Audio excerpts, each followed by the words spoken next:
What would happen to the Earth if the sun suddenly switched off is probably the single most popular question submitted to What If.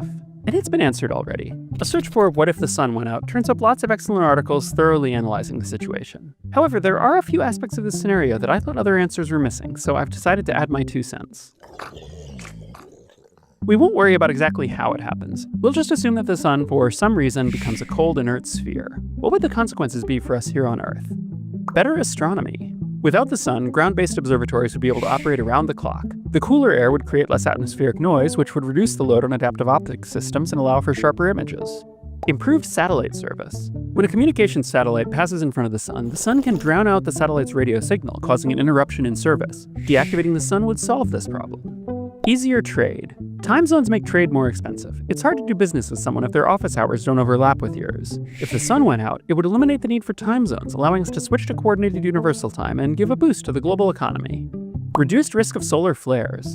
In 1859, a massive solar flare and geomagnetic storm hit the Earth. A basic principle of physics is that changing magnetic fields induce currents in wires. Unfortunately for us, by 1859 we had wrapped the Earth in telegraph wires. The storm caused powerful currents in those wires, knocking out communications and in some cases causing telegraph equipment to catch fire. Since 1859, we've wrapped the Earth in a lot more wires. If the 1859 solar flare and storm hit us today, it's estimated that the economic damage to the US alone would be several $trillion, more than every hurricane which has ever hit the US combined. If the sun went out, this threat would be eliminated. We'd also be safe from the hurricanes, since the ocean would be frozen.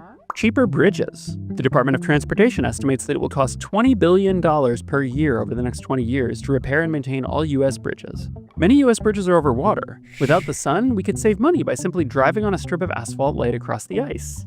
Safer children. According to health experts, babies younger than 6 months should be kept out of direct sunlight. Without sunlight, our children would be safer.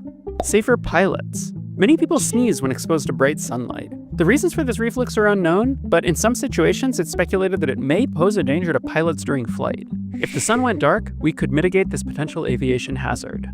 Stable dust orbits. Without sunlight, there would be no Poynting-Robertson drag, which means we'd finally be able to place dust into a stable orbit around the sun without the orbits decaying. I'm not sure whether anyone wants to do that, but you never know. Safer parsnip. Wild parsnip is a surprisingly nasty plant. Its leaves contain chemicals called furocoumarins, which can be absorbed by human skin without causing symptoms at first. However, when the skin is then exposed to sunlight, even days or weeks later, the furocoumarins cause a nasty chemical burn. This is called phytophotodermatitis. A darkened sun would liberate us from the parsnip threat. In conclusion, if the sun went out, we would see a variety of benefits across many areas of our lives. Are there any downsides to this scenario? Just one. We would all freeze and die.